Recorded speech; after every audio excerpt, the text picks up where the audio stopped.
movies and talking and hanging out, because that's what we figured out that's what a lot of them do. We were in line to go get photos. I was in line, I think you were with me, to go get a photo with, and we're watching Linda Blair basically hold a photo session for all the stars who are there that want to get a photo with her. So there's Tracy Lords, there's Soraya, there's several others getting photos with the girl from The Exorcist, and you're just like, well, this makes complete sense. So we should have paired Hell Night with Fighting with My Family if we had yes. That would have been brilliant. Anyway. Well, thanks for writing in. That was awesome. See, look at that. That just created a whole bunch of little content there. That was fun. It allows us to do a follow-up on the movie a little before the I like that. I like that. Yeah, please keep writing in. Welcome to Season 3 of Talking Pondo. Talking Pondo is a podcast where Cliff and Marty give each other a film to watch and talk about them in detail. Some episodes will include a special guest.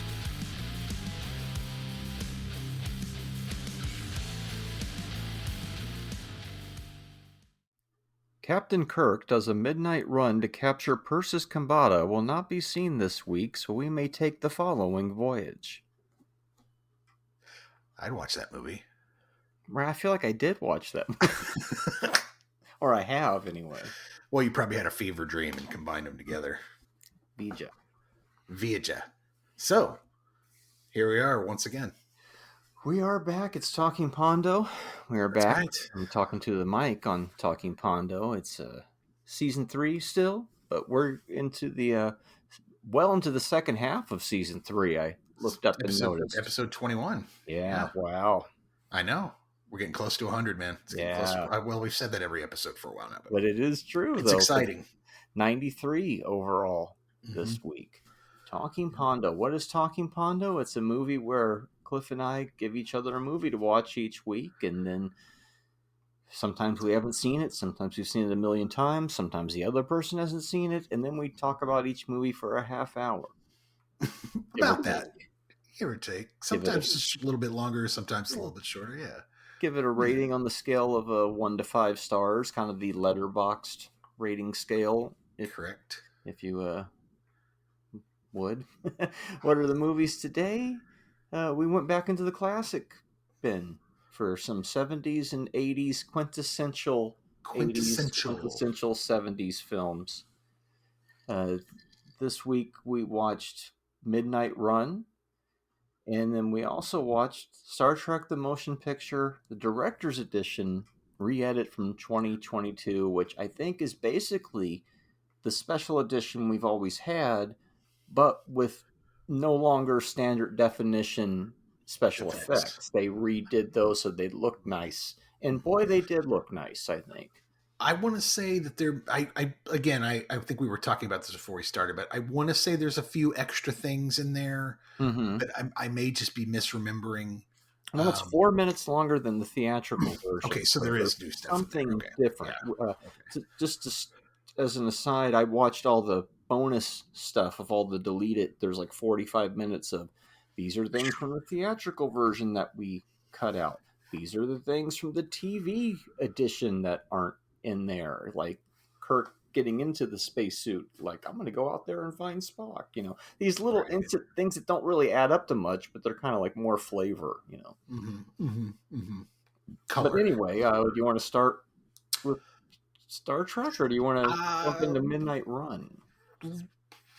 Let's do Star Trek. Why not? We've been talking about it. All right. So Star Trek: The Motion Picture. This was. Correct us if we're wrong, right? And then before we jump in too much, I want to do some viewer mail real quick. Oh, okay. Yeah, sure. Star Trek: The Motion Picture, I want to say real quick. I believe it was the first Happy Meal and McDonald's tie-in. Ooh. I'm not sure about that. At least I remember Happy Meal showed up, and then suddenly you can get like these Star Trek The Motion Picture themed, and the box was all, that big cardboard box and the panels, and it had an iron-on that was like the insignia, but it was one of those 70s, like that glitter Popeye shirt dude was wearing in Fast Times you were talking about. It was like one of those iron-ons. You're actually right. I just looked that up, and that's absolutely true. Wow. The first one was Star Trek. That's the very first one ever. Wow. I had the first Happy Meal. Yeah, that's amazing. Those things were cool. So yes, before getting too far into looking at the actual Happy Meal, it is amazing because those stickers. I'm looking at an actual picture of it, and those stickers are there. Folks will include a link to this. It's from ScreenCrush.com. It's an article, but there's a little plastic like communicator toy and stickers and a map. Wow. And food in this thing. This is loaded. Because I remember, I don't have a memory of Happy Meals before that. And then it was like, oh yeah, this? And then they never went away, as we all know. But wow. All back in 79. Yeah. Star Trek The Motion Picture, 1979. Wow. So we're blowing up, people. We got 3 viewer mails this week. Wow. I mean, they still count, even though they're people that have either been on the show or we know or we've talked to. But it's interaction, which is what we're looking for. Heck so yeah. Please, the first one here. Hit us up on Facebook. Hit us up on Instagram.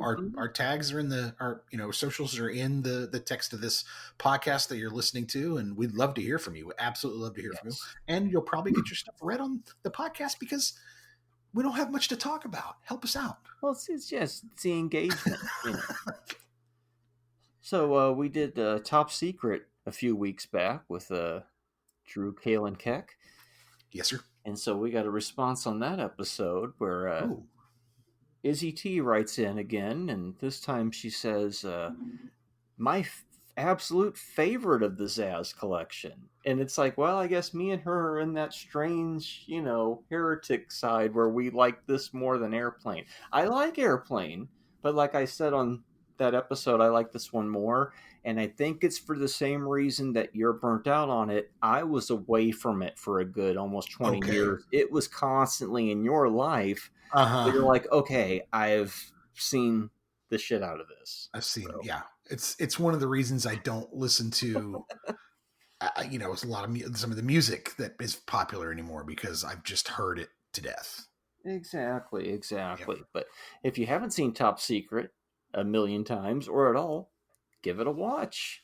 Oh, I highly recommend that you watch it. I think I gave it a 3 or something like that. Yeah, you did give it a pretty high rating. But it's just to me a step down from Airplane, which is 3.5, 4, and in that territory. So yeah, if I was to, I'll have to watch it again, of course, to really solidify the score. But anyway, but good movie. Definitely you should see it.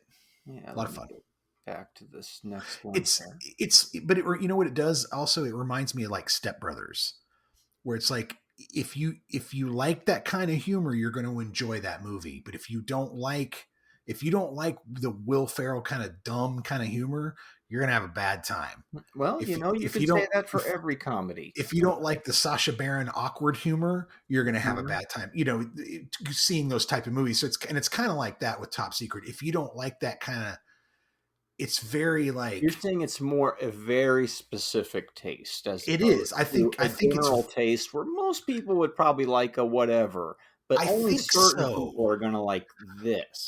I think there's a certain type of comedy Yet they both did pretty well. I think Top Secret definitely has a broad appeal. I guess what I'm saying is there's a certain kind of comedy lover that may find it sort of basic, right? Where it's like, oh God, these jokes are kind of just sort of really obvious or just, exaggerations, right?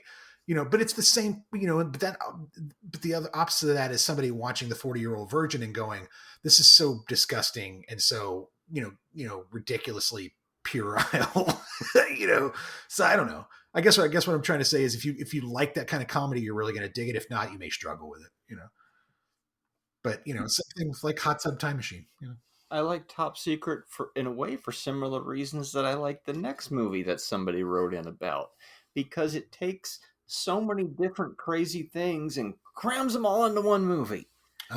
We got a response on Nashville as well. Oh yeah, the episode we did on that, where you wrote, "Is it satire if it isn't funny?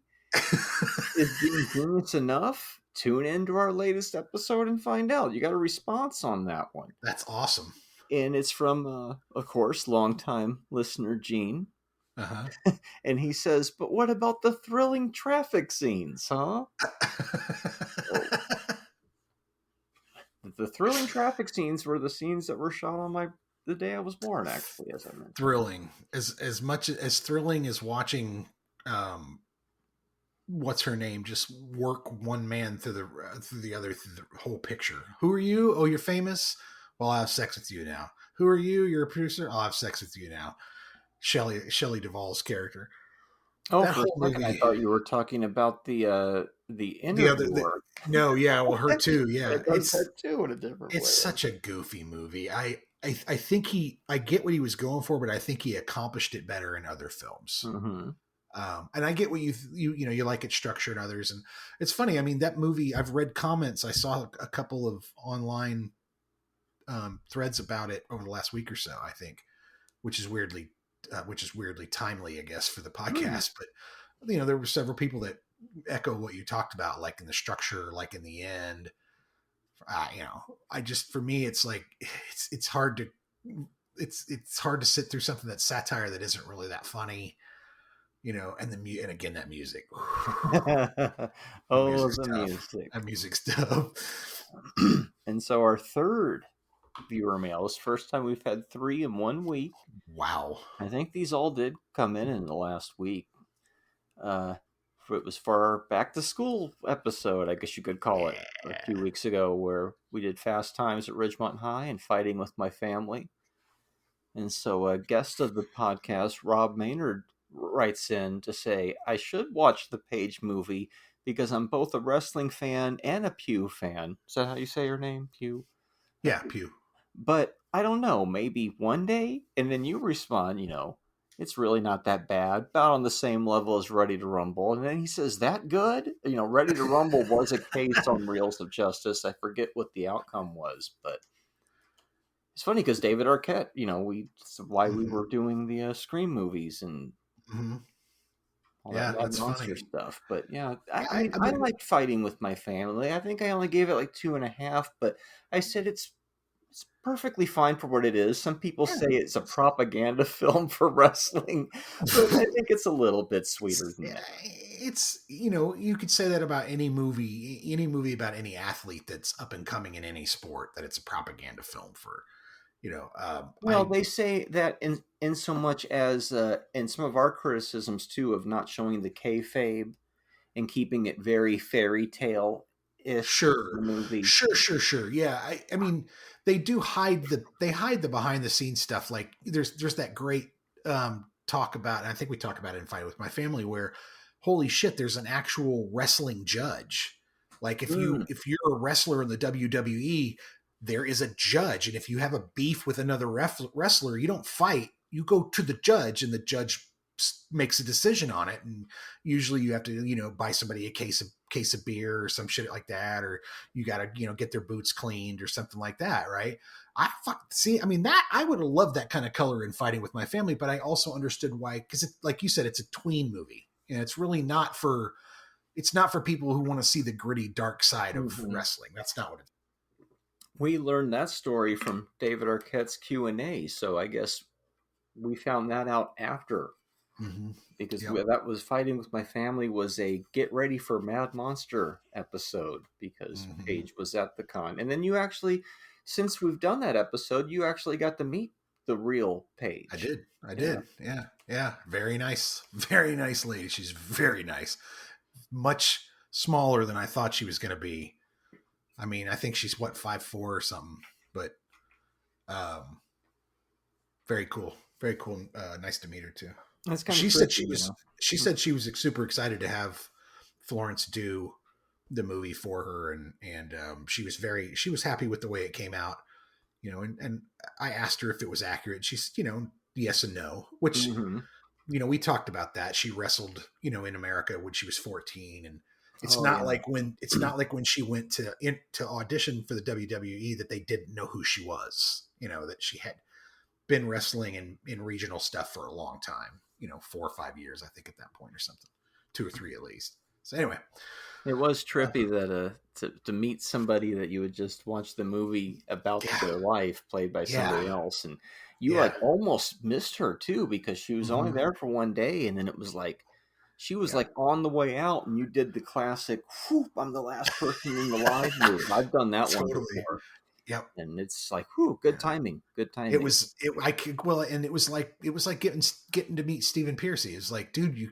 just gotta Hmm. kind of you gotta circle his table like a shark because the dude's away, probably meeting other celebrities and talking and hanging out because Right. that's what we figured out that's what a lot of them do. We were in line to go get photos. I was in line. I think you were Hmm. with me to go get a photo with, and we're watching Linda Blair basically hold a photo session for all the stars who That's were there right. that want to get a photo with her. So there's Tracy Lords, there's Soraya, there's Hmm. several others getting photos with the girl from The Exorcist, and you're just like, well, Right. this makes complete sense, you know?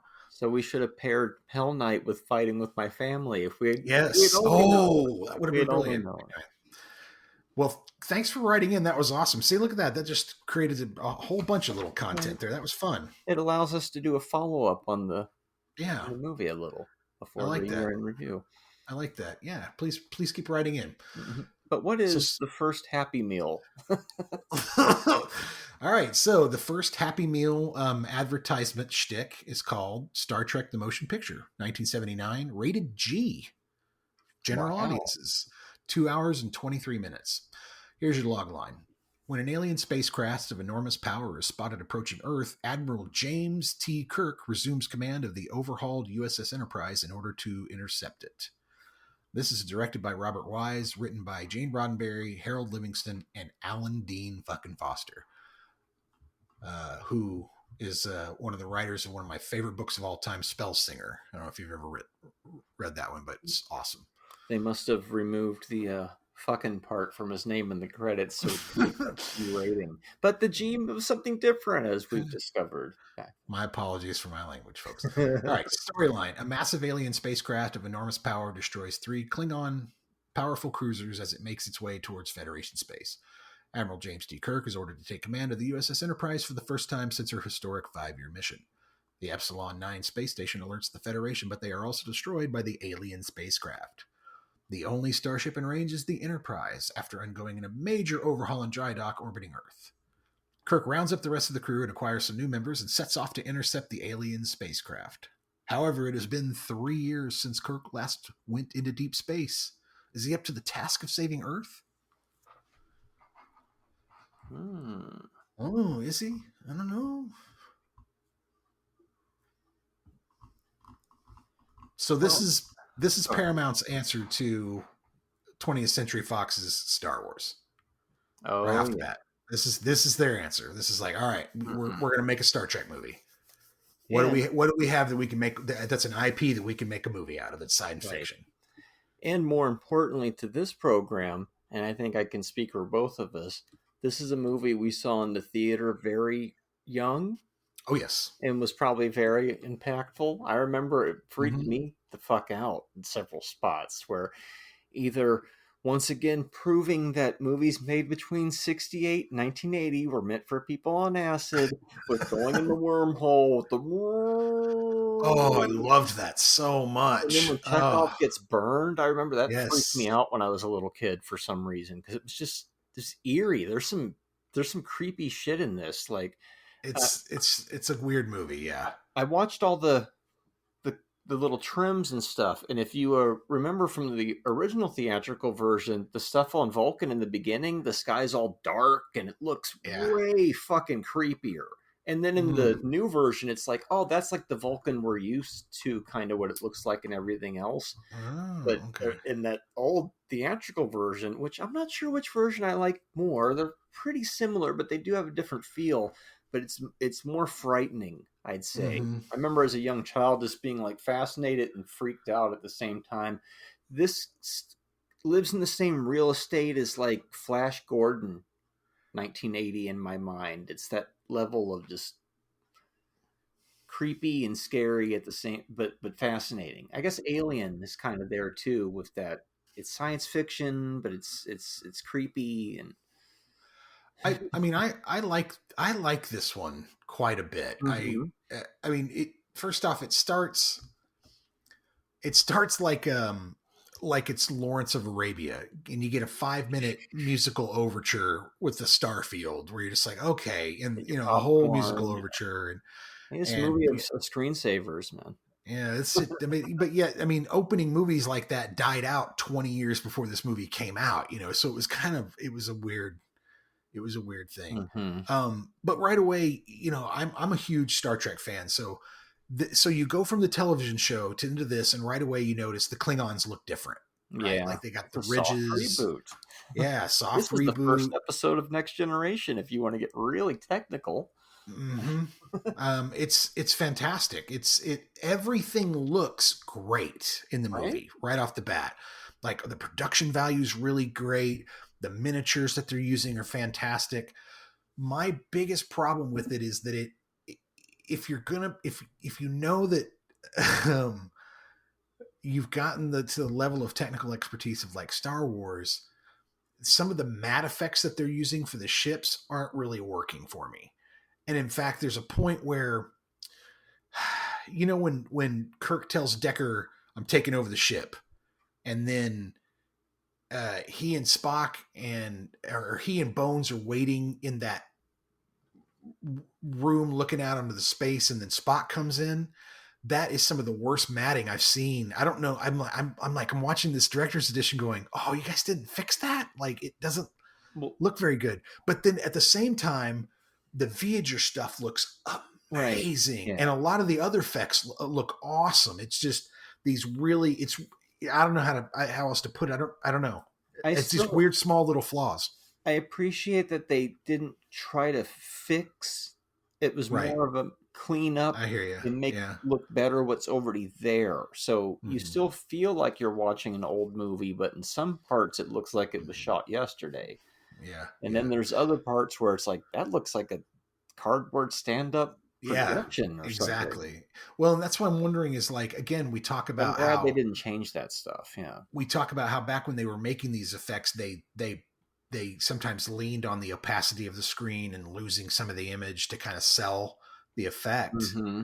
And I'm wondering if they were like, well, we don't have the time for this. It's just that, it'll sell well on the screen and then you won't notice it on VHS, but now here we are on Blu-ray. Yeah, this was made for the TV set, I think. Yeah. Even though this movie's not meant to be watched on a small screen, right? This is supposed to be a big experience. Yeah. That's how I saw it. We have a 5.5 minute docking sequence. Yes, dude. The number of the masturbatory nerd flybys of this ship with all the different angles and it's insane. It's before movies had to be fast paced.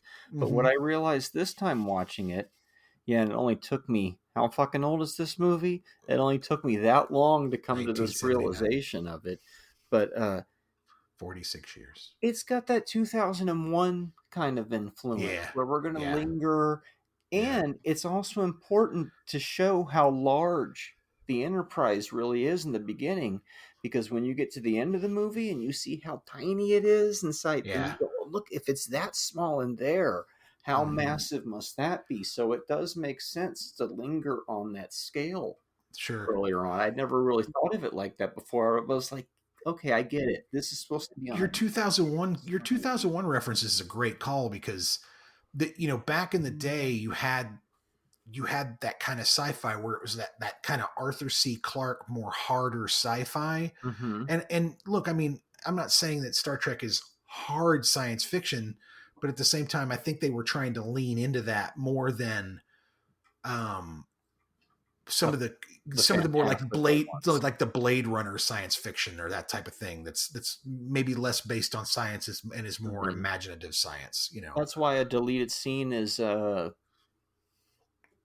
Is that her name? Elia. Yeah, taking Chekhov's pain away after he gets shocked. I'm thinking, oh, it's one of the more fantastical elements. So deleted scenes, it goes. Yeah. Sure. Maybe. Yeah, I made the same comment. So many flybys of the ship, just masturbation material for sci-fi nerds. And they do that in every time there's a new ship, they always do that. but this is the most egregious of it it's all. the We're just like, granddaddy. holy shit. I wish we had gotten more than one 70s Star Trek movie. Yeah, Just me like I too. said, I wanted more 70s John Carpenter movies than that's Assault on Precinct 13, because you only get this, and to use the modern way of saying it, 70s aesthetic in this one. Because by the time you get to part 2 of Star Trek, what an interesting way to refer to that movie. Part 2, you know. I'm not even going to, most people say Wrath of Khan. I'm just saying part 2. They've completely changed the art direction because it's the 80s. We're not having these belt buckles anymore and the weird protrusions. I guess the belt buckles are supposed to show life support systems. Apparently, they had a function. Those suits I read were a nightmare for the cast because they zip up at the collar. They're one whole unit. They're one whole piece, and they zip from the side of your hip all the way up and around into your, I guess, to your neck, right? And so getting out of it to take a piss was a nightmare, like an absolute fucking nightmare to these things. So that I thought that was pretty funny. Why is there an elevator in engineering? It just seems like it seems like antiquated and kind of like weirdly indulgent. Like, just put a ladder there that you could slide down in an emergency. Like, what are you doing? I just got out the tubes, man. Get out of the tube, man. They have an escalator in Starfleet, so. I love the transporter disaster. Mm-hmm. And Kirk with his whole like thoughts and prayers speech to Starfleet Command, where he's just like, Starfleet Command, we lost one. Please tell their families we're sorry and my condolences and thoughts and prayers. And all right, let's move on. One of the deleted scenes was from the end of the movie where he says, don't list them as dead, list them as missing. There was another person's name that he said too, and he said list all 3 of them as missing, and I guess they decided snip that out because interesting. The other person we know got killed. It wasn't like, you know. Well, and then you've got that weird scene where basically they watch that whole station get murdered by Voyager. You know, they're all sitting there watching it on the television, and then here's something that I remember and that I always loved about Star Trek is you're watching the scene, then it turns to the crew that are standing there watching it, and most of this crew is made up of, a lot of them are fans of the show, like the guy who initiated the letter writing campaign that kept it on television. He's in there, and other big fans of the show, and some, you know, of course, actors. But there's a guy like who's wearing like full on Native American like beads and a headdress.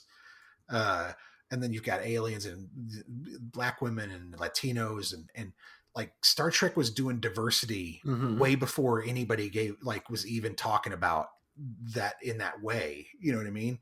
Star Trek's always been about like, well, space is about we when we made it to space, we left all that shit behind and it's for everyone and everybody here, you know, which I always kind of dig. And they also don't really shove it in your face. There's, you know, always, especially Next Generation, always different episodes about this person or that person being different. But here early on, we're getting it, and it's not even being really talked about. It's just, you look at the crew and you're like, oh, it's just, you know, it's not a bunch of cadets, you know, bunch of white cadets. Anyway. So that scene is the first, right? Is the first time we've ever seen like everybody on the Enterprise in one room together kind of thing.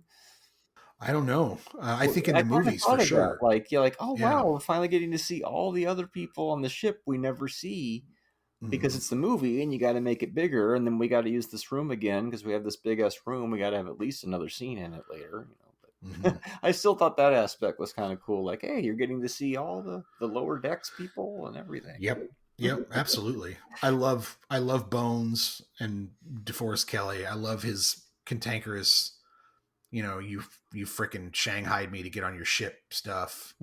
He was in the 70s. Well, how dare they disturb him? Exactly. I love the shuttle separating from its nacelles and its approach to the, you know, it's flipping around and approaching the Enterprise. And what I'll say this, not a lot of these movies later on deal with the dangers of traveling through space, which is why I like the transporter disaster and why I like the wormhole disaster. Cause it's like, you know, these things can happen if you're kind of cutting corners, or, because moving through space is dangerous. You got, and it, by the time you get to like Generations or whatever, they're like, hey, I'll just slingshot the fucking Enterprise around the sun and we'll go back in time. It's fine. No problem. What could go wrong? So I quite like that we, during this movie, we're having to deal with the problems of actually just getting there, traveling, getting through space. You know what I mean? Well, that is certainly why it's so long. Yeah, that's Whatever true. version you watch, it's like, have they even gone on the mission yet? No, the movie's just been about getting the fucking ship moving. Fuck. Mm-hmm. But it's still interesting, though. It's because it's different. And people they discount this one, and you see the trilogy pack they sell, and it's 2, 3, and 4. And I'm like, I think this one ties into those pretty good too. It gets everybody back together. Yes, we end up back on Vulcan, which is where it does tie back, I think. Yeah. So 2, 3, and 4. 2, 3, and 4, in my opinion, are probably the best tied together of the entire Star Trek series, because it's an entire run where it's Rathcon, and then they steal the ship to go right back to get Spock because he's alive. They zip around, blah blah blah, and they go to the past, and whatever. That's all just, it seems like one big long run. They never really break up and go back to their lives. You know what I mean? Mm-hmm. It's like, Spock, you should have just stayed on Vulcan, because the very next movie you die, but then you come back. And then you meet the whales. And it's very much like that movie in a way, this movie, because we showed up, we sent the message, nobody replied. Well, that will happen again when we come looking for whales, right? We show up, we're sending the message, and nobody's replying. Because it's a radio call, Captain. The Voyager effects remind me of the fractals that Harry used to make when we were kids. Mm-hmm. Yeah, it's Screensaver the movie. Yeah, Screensaver the movie for sure. I'm not sure the new shots add a lot, but the film looks great. Like, I'm not sure the new, like, the extra 4 minutes really does much. But boy, the film looks freaking great. Nice, yeah. Mm-hmm. And did they film this in Panavision? I'm willing to bet that this was maybe possibly shot in 70. Like, for instance, the special edition we've been used to forever on video, they added some special effects to it, but those were all done in what is the equivalent of 480 nowadays. And so you would see those steps being built in midair, right? But they could never put that version on the Blu-ray or any high def, because it's like, oh, that's standard shit. So that's why the theatrical version came back into print when Blu-ray came around. But being Star Trek, they finally did what they did, I guess, with the TV shows, and were like, we're going to go in, update those effects, not really change them, but just make them HD better. Yeah. Finally. And so you get an HD version of that special edition, essentially. Yeah, they did that with The Abyss, right? Yeah. Okay, movies were originally filmed on 35 millimeters, so sure looks sharp for that. Oh yeah. There's parts of it that look old, and there's parts that look really sharp. Mm-hmm. Sometimes within the same scene. How many? What are they called? Diopters. How many there's about are in this. Basically, if you're on the bridge with a bunch of people, there's quite possible you're going to get a diopter shot. Like, if you're on the bridge with a bunch of people talking, you're going to get a diopter, because they happen early in the movie and they happen later too. Mm-hmm. But usually on the bridge. Like, he uses it as a weird way to kind of flatten the space inside of that bridge. This is how I define unwarranted. Anyway, the giant blue digital anus is lovely. Slowly the words they talk about, the orifice. I have slowly opening, as Spock called it, the closed orifice, which is gorgeous. It's like a Fantastic Voyage or whatever, that inner space. You're shrunk down and you're going through a body. We can't blame Coolio for this.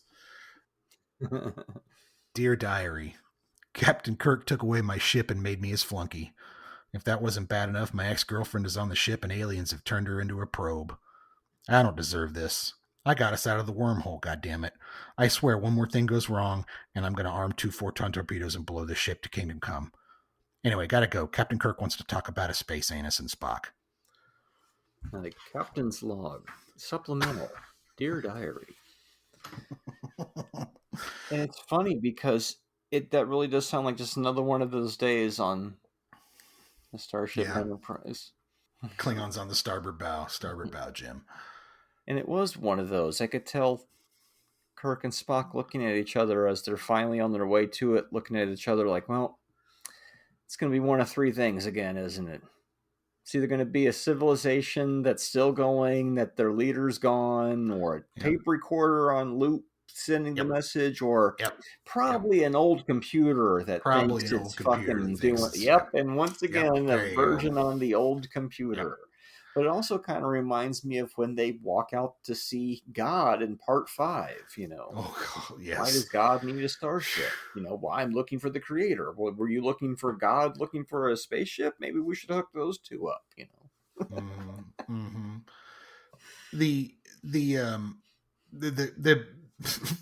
I have a note here. This is so old Trek, an alien or space phenomenon that the crew has to deal with, just like you were saying. And now, but at some point, it also Kirk has to have his classical logic argument with the alien. You are imperfect, and so he has the classic logic argument with the alien. And the last thing I want to say about this movie is, last two things. So he has to have sex with the hot bald girl. I guess that's terrible in sci-fi weirdness. But so this is what happens with Voyager 300 years from now. What the hell is going to happen with Elon's car? Star Trek Voyager? No, it'll become sentient. Elon's car. Yeah, great. It comes back a fucking transformer. Great. That's how you get Transformers, Marty. That's my hypothesis on the robot land where the ship landed and it put it back together and sent it on its way again. That was Cybertron. It's either that or the Borg, right? Isn't this kind of like some ideas of proto-Borgish? It's not really connected, but it almost feels like they're playing with some of that before we get to it later. Yeah, that's possible. Yeah. So what my comments were, so we hear that they completed their 5-year mission. Now, we only saw 3 years of the mission on TV, but there was the animated series, which some people count as canon years 4 and 5-ish, right? So I was thinking, okay, so it's been 3 years since the cartoon ended, which I guess, because Adrian was like, I wonder how long Spock's been there for his hair to grow out like that. And I'm thinking, well, he does have that human side, but maybe it was 3 years? Because, right, it's 3 years since Kirk's gone into space. So I know somebody out there is like, I know the answer to this like the back of my hand because it's old continuity, but I think it all links up somehow. Yeah, I think so. Well, plus Decker confronts him and says, you haven't been in the chair in 2 years. So that would mean if he completed the 5-year mission that he's been an admiral for 2 outside of a ship. So that's 7 years right there. Oh. What do you give it? 3.5. Yeah, I'm going to go. I think I'm going to go 3.5. It's a little long. It's a little long. Both versions, you know. Yeah, I agree. Director's cut. Yeah. But it was a stumble out of the gates to get the franchise started. Yeah. But I feel like once it got going and once they figured out what their audience wanted, because there's one of the things that's lacking in this one is a lot of humor, and they started to pepper that into 2, 3, and 4, and 4 in particular is just kind of, them walking around San Francisco in 1985, is it just cornball almost. It's great. But anyway, I think the other one, like I said, when they pick up and they find their audience, they get a little bit better. But this one's pretty good. I would recommend that people watch it. And this new version is gorgeous. Yeah. How many times did you see it in the theater? Just the once? Probably once or twice. I saw it once, and then I saw it on TV. I saw that TV version. I remember them hyping added scenes. And then I saw it during one of those summer movie things for kids where you go every week sure. and see it in the morning. Sure. I saw 2 several times. I saw 3 a lot. I saw 4 a bunch in the theater. Mm-hmm. And as I got older, I started going like more and more to those, caring about the openings and, getting to see it early and all that type of stuff. I was a big Trek fan for a while. Yeah. Golden butt. I got iron butt contest. I got one of those. Yeah. Yep. That's if you watch all the movies in a row all night at a theater, right? That's right. Yeah. Whew. Not easy. People are like, iron butt. What? But yeah, because wear your ass out sitting there. Now, were there toys for this movie? Well, yeah, there were Happy Meal toys. Well, I know that, but like I know we had our Star Wars figures and stuff, but did they try to put out some kind of competing line that nobody ever bought me any of them? I wonder, Geez, I don't remember at all. I know later on they did, and you can totally get Star Trek the Motion Picture toys now, but back in the day, I wonder. I don't think so. Let me see here. Were there Star Trek toys for the first motion picture? Oh, yeah. Looks as they are. By Mego. A line of action figures by Mego in 1970. 12-inch and 3.75-inch, as well as ship model kits. They were trying to keep up with Kenner, but it was too late. Yeah. Well, and Kenner, probably. Kenner made a pretty decent toy back then. I mean, I remember kind of G.I. Joe and Star Wars being kind of top of the line toys back then, especially once you got to the Kung Fu Grip with G.I. Joes. For more on that, look up the band Sublime. Right.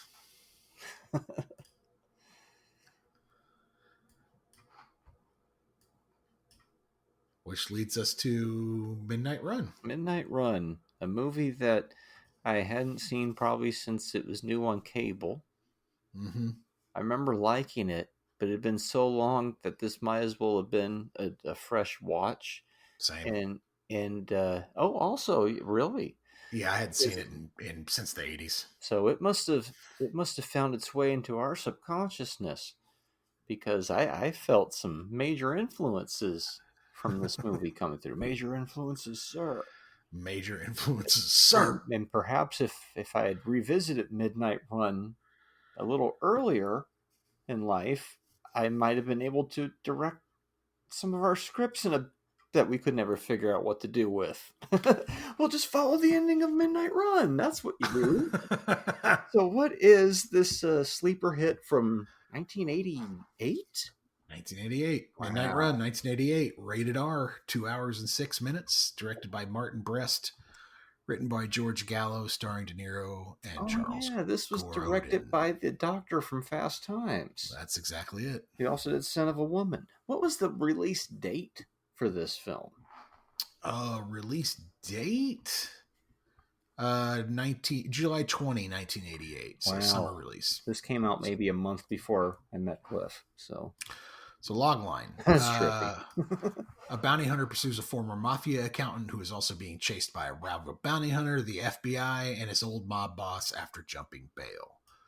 Your storyline. Bounty hunter Jack Walsh, played by Robert De Niro, is sent to find and return bail jumper and former mafia accountant Jonathan the Duke Mardukas, played by Charles Grodin.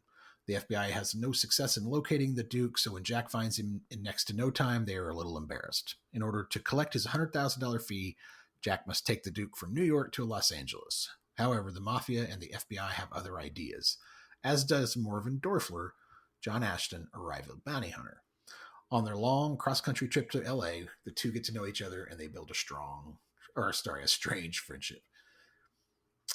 It's not the Duke from Escape from New York, however. No. And that's one of the first things I want to say is that as a kid, I remember thinking when I saw this in the 80s going, that's interesting, because normally it's the other way.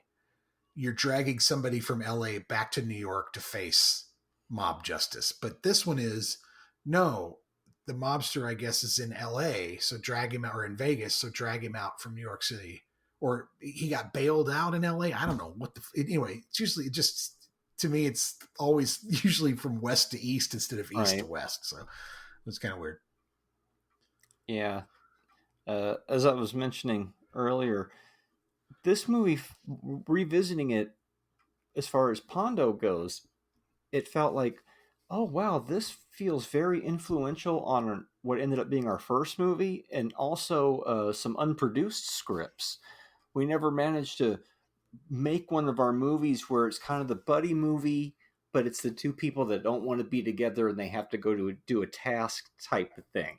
Right. Because we couldn't figure out certain aspects. But boy, Yeah. if we didn't have some similar things, like Yes. similar pieces, completely different story, obviously, but the pieces were there. Now it's like, not that I would want to revisit such an old script, but watching this again made me go, well, that's what you did with that, and that's how you fix that, and that's what you do with that, you know. Mhm, But mhm. yeah, it's funny because a lot of times we'll dig out movies for this show, and it's something that's influential on maybe the trilogy, you know. But Yeah. this one has more of those shades of that a Stockholm Syndrome buddy movie Yeah. kind of thing.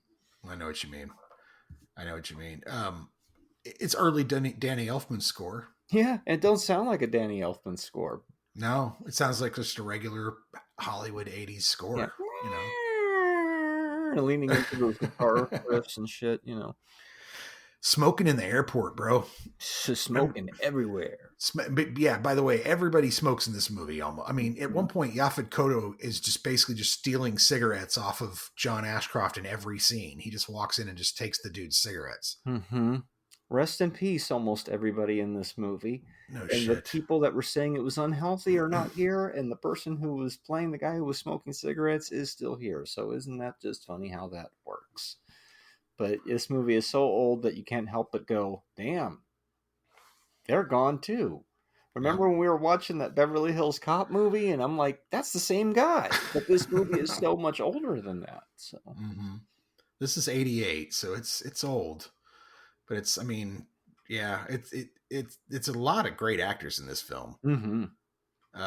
What'd you say? Joey Pants gives it an automatic half star. Yeah, Joey Pants. That's an automatic half star. Right away. I love this movie. Everybody's either spying on someone or dropping dime on someone. No one in this movie is trustworthy. Right.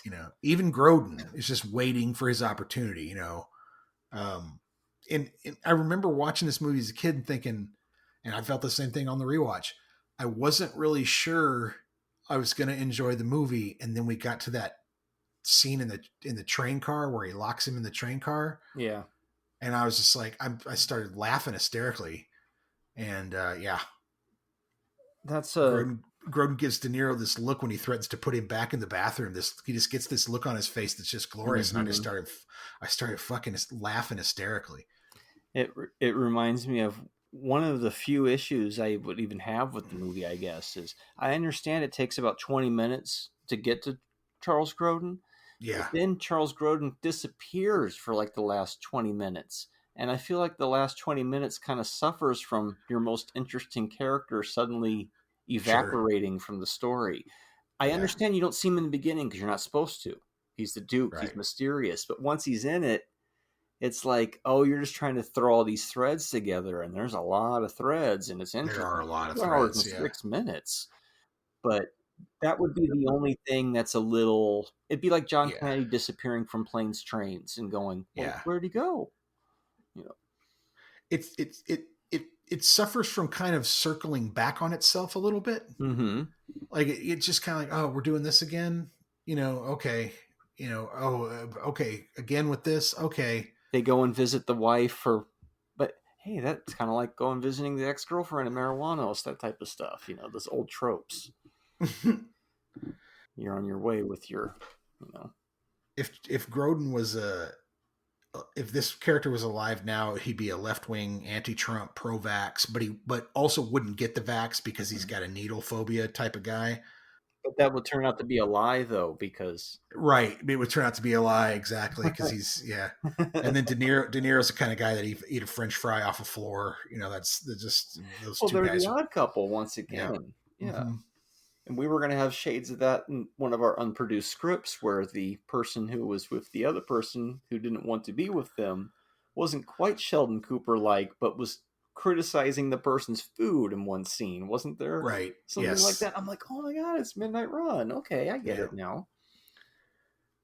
you talked about going back to visit the wife, and I appreciate that they had the way they handled the father-daughter aspect of it. They didn't turn it into melodrama.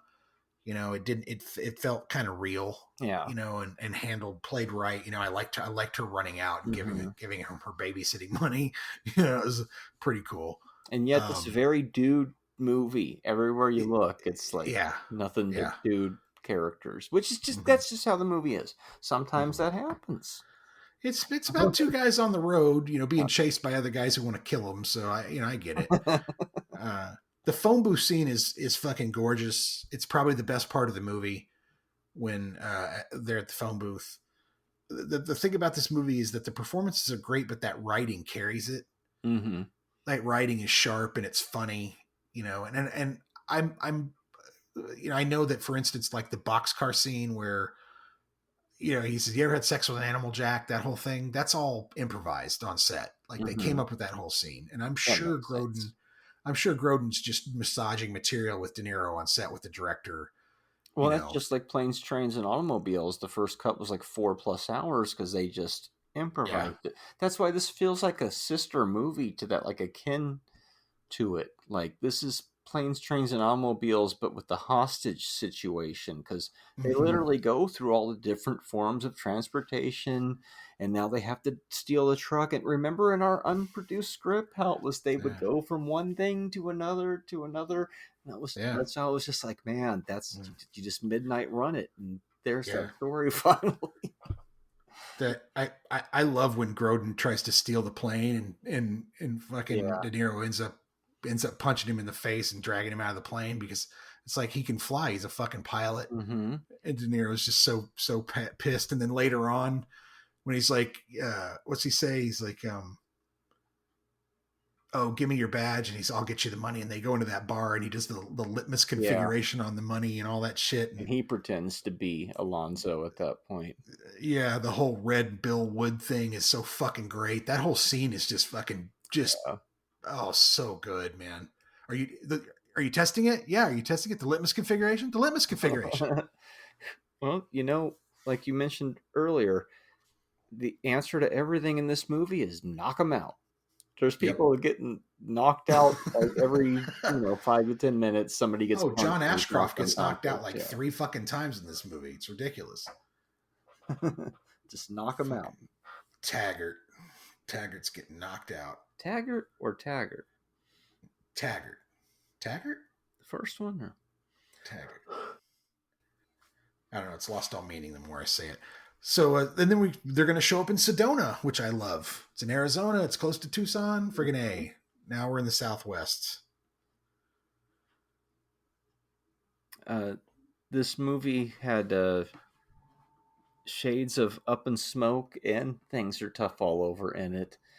Alonzo was almost a pseudo Sergeant Stadenko type character. And there's times when they're driving through the desert in Vegas that the music score almost feels like the music from Things Are Tough All Over, where they're stranded with the broken down car and then the gangsters trying to get them. So it did. I don't know if any of that's on purpose, but it did kind of. I chalk it up to the 80s, I think, is what that vibe was. Yeah, I hear you. I hear you. Something interesting is in this movie. A Circle K. Oh, yes. How many times do you actually see a Circle K in a movie, Yeah. I remember he's running with the milk that's from Circle K, and I'm just like, wow, you don't see a lot of those, but they're all over the Southwest, that's for sure. Yeah, I rewound it, and you can see the front of the store, the Circle K on the window, and it's like the old school logos because it's from back when. When I was a kid, that was always the thing one of the things that fascinated me is, region to region, because, I'd fly out from Oklahoma to Tucson every year to visit my dad for the summer. And there's no 7-Elevens out there. They're all Circle Ks, but yet there's and then slowly Circle K started, creeping into Oklahoma, but like, you have no Brahms out in Tucson, but we have Brahms truck delivery now. Ice creams, things it's crazy, anyway. And yes, we know Bill and Ted's Excellent Adventure has a Circle K in it. Yes. We just figured that would be. Thank you. the given. So. Yes. Thank you, one random listener out there screaming, Bill and Ted has a Circle K in it. Blink and you miss Tracy Walter. He's the diner counter man. They go in there and it's like, look, it's Bob from Batman. Right? Yep. It's a little long at 2:06. It is too long. It's 2 hours and 6 minutes. I mean, again, I think it circles back on itself, and you probably could have cut a little bit here and there. I read a snippet that said Yaphet Kotto said that Midnight Run was the most difficult movie he ever made, and that Martin Brest doesn't do one take. He shoots lots of footage, one take after another, all kinds of different ways, experimenting to see if something extraordinary happens. Then even if it does, he'll try something else. He said, I didn't know whether it was a comedy or a drama. It could go either way.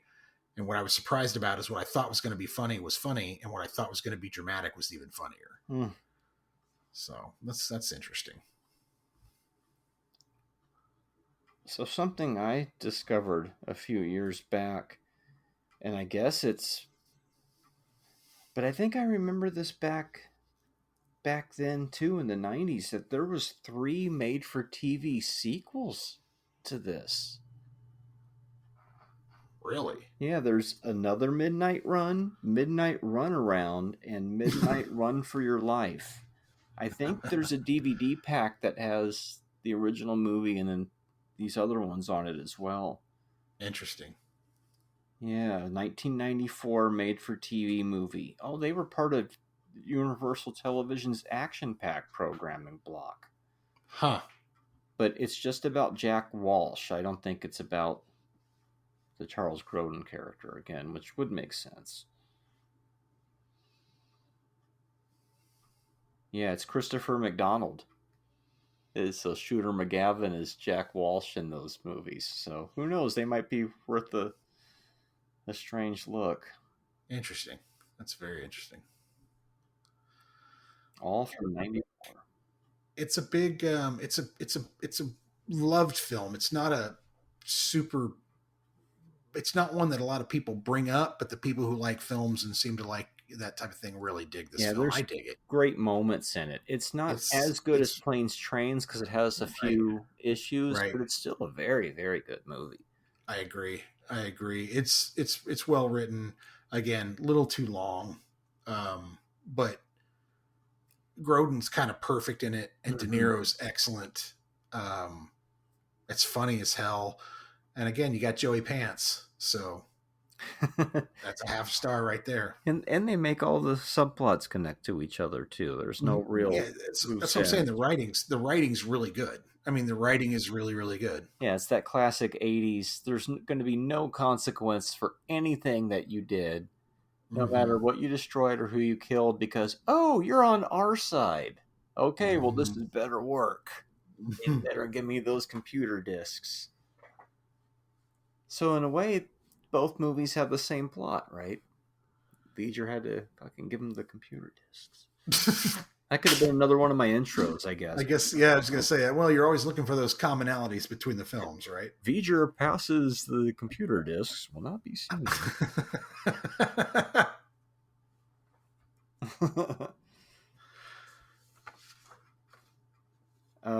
Dick Warlock was one of the stunt people. Oh, really? Mm-hmm. Okay. So you have met one person in this movie, at least. Interesting. I think that's all my notes. It's weird, right? Because I feel like we devoted a lot of time to Trek, but we barely talked about this one. Yeah. Well, my other last favorite thing of this is when he takes off the money belt and he gives it to him. That shit's fucking priceless. I mean, because he's bitching about not having any food and the entire way, and he's complaining about being hungry and all this, and he's carrying $35,000 on him or something like that, unbelievable, which nowadays would be about $150,000. Yeah. All $1,000 bills.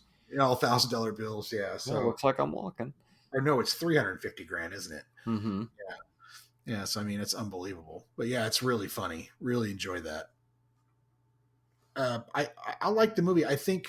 Honestly, I think it's one of those movies that the older you get, the better it is. because you kind of, young, you're going to like it when you're 15 or 16, but when you're 30 or 40, it's probably going to hit a little bit different. It's going to seem much more relevant, right? But yeah, I enjoyed it. I don't think I'll stay away from it as long as I did last time. Yeah, same. Yeah, I mean, it's definitely worth a watch. It gets you going pretty quick, right? The pacing is excellent. The only reason I said it felt long is because Charles Grodin disappears. If he had been around in that last 20 minutes, I think the pacing still would have been like, oh, zip, zip, zip. But I get what they were doing story-wise. But yeah, it grabs your attention and you're off and going. It's like, that's why I really like this one. And Sneakers for me was kind of like because Sneakers has a few moments where it starts to get, oh shit, we're going on the Cape, we're doing a thing and figuring it out. And then it kind of just goes back into its kind of pace. But this movie kind of keeps its kind of, I don't know, wackiness, for lack of a better word, up and going. And it's more of they're different types of movies, though, I guess. No, it's good. It's paced well, but it's not paced like a Hollywood movie. It's not paced like a Lethal Weapon. Yeah, it's more of an indie feel, right? It's not paced like a 48 Hours. It's paced differently than that. Yeah. And so it's not. Oh, you know what else this echoes? Really, Running Scared. Oh, I was going to say that. Yeah. Yeah, but I mean, they're obviously they're not cops, but it's that kind of weird buddy picture. Especially later on when they're both running and trying to help each other out. One was a cop. Yeah. Let's say. Oh, what do you think but I mean, would this be considered like a medium budget for its time? Because they did have the actors, they did have a lot of locations and vehicles and stuff, but yet I remember this wasn't like touted as some big movie when it came out. It felt more of like the sleeper thing that the critics really liked, and then we all watched it on cable or videotape. I didn't see this in the theater. Well, it's $35 million budget. Okay. 38 million gross in the US and Canada, 81 worldwide. So it did enough to warrant some direct-to-TV. Did 5 million opening weekend, Apparently they're trying to start it up again in 21, it said. Yeah, let me look into that one more time here. What is this? November 8th, 21, it was announced that Universal's developing a sequel starring Regina Hall with De Niro attached as a producer. Of course, this was 4 years ago. 4 years ago, probably not a go anymore. Yeah. But much like your Mrs. Doubtfire sequel, somebody was trying to make it at one point. And I don't say yours as in it was Cliff's Mrs. Doubtfire sequel. Like he's just mine. I wrote a Mrs. Doubtfire sequel. I had meetings with Robin. It was getting close. And she has another. And then Sally Field, that bitch, she said no and wanted $10 million, and we couldn't do the picture. God, I'll never forgive her. And then it's like Victor Victoria. He dresses up as a woman dressing up as a man. But I liked your idea of Mrs. Doubtfire being the sequel to Tootsie. Tootsie, yeah, it's the sequel to Tootsie. Reboot the whole franchise. Hollywood, are you listening? That's how you start those over again. You connect them together. Tootsie Fire. Ooh. Mrs. Tootsie. I don't know. I have a script on my desk by Monday. Mrs. Doutsy. Mrs. Doutsy. Okay, that's trademarked, people. Let's see the transcript. Try to spell that one. Mrs. Doutsy. Oh, shit. Good luck, AI. That's why AI can never replace people. Shit like Mrs. Doutsy. Mrs. Doutsy. Oh my goodness. Well, I give it 4 stars. Okay, I can't quite go that high. I do 3.5 again, but I still very much like it though. Joey Pants is that extra half star. Oh, you're right. Yeah. So you got to go to 4 there. So for Joey Pants, but good movie. Also, I mean, I think Running Scared. Yeah. This is easily like a throw on at a watch party or something, and yeah, everybody will catch it and start watching it and probably enjoying it. Very easy watch. Yeah. Yeah. Did you ever watch it on weed? That's the way to see it, because Sin of a Woman was directed by this director, so you half-baked fans can watch this one while you're stoned and probably enjoy it as well. Doctor said I need a backiotomy. Your movie next week is Half-Baked. No, your movie next week is Space Chimps. No, I got my joke in. I got my joke in. No, that's You got your joke in. I mean, to say that for weeks. It's like an outdated reference at this point. Why are we watching Space Chimps? So we can have more context to the story about the masks. I kid you not when I tell you that there were panicked security guards yelling, because I gave out stacks of them to several stores, Journeys and there was another one, Journeys for Kids, Journeys and others, and they were just wearing them and hanging it. So there's just groups of teenagers wandering the mall wearing these Space Chimp masks, and yeah, it looked like either it was going to be a flash mob or just a violent mob in general. I mean, they were mad as hell. Anyway, too bad there wasn't TikTok back then. Oh, it would have been awesome. Did you have TikTok back then? Were you on the MySpace? Shut up. My friend said that his daughter and his son say, "Well, you guys were born in the 1900s, so what do you know?" Wow. Yeah. Well, you were born in the aughts. Yeah, the 1900s. That's a long time ago too. As evidenced by some of these movies that we've watched. What do you got for me next week? Okay, so next week is a guest. We the week after. Don't know who it's going to be, or we do, but if we announce it, then it won't be that. So let's just say next week is a guest. That's right. The Murphy's Law next week, and not the Charles Bronson Murphy's Law. We will get to that at some point, maybe. I don't know. Will we? Okay. I don't know. Episode 4000. But the next time we come back, it'll already be the 95th overall episode of this show, which is just completely crazy. And it's not going to be a holiday themed episode because those are coming up too. So it's just going to be a me and Cliff episode talking about movies. I almost went into a Dazed and Confused rant there for a second. Or a Caddyshack rant.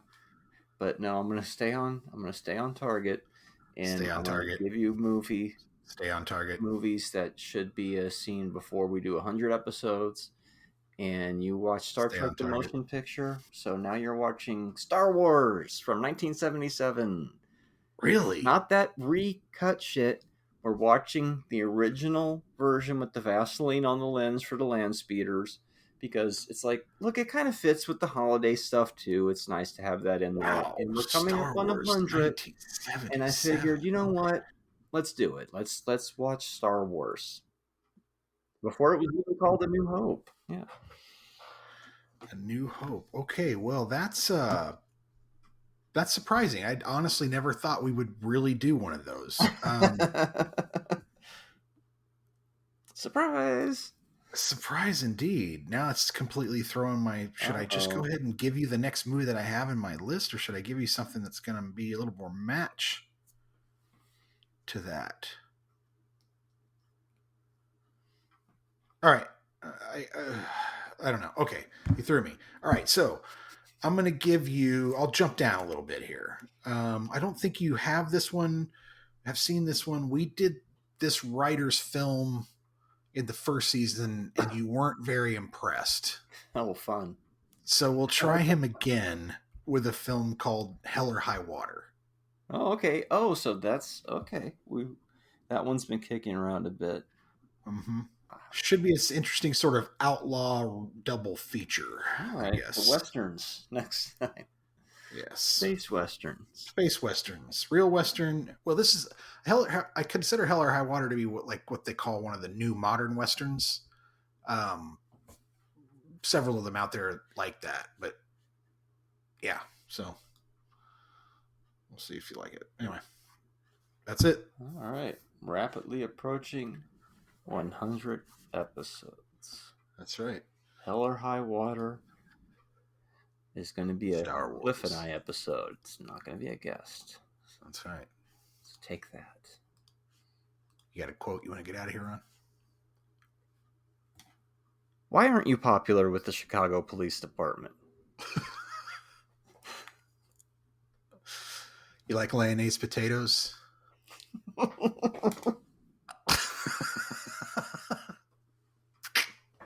Later, man. Wait.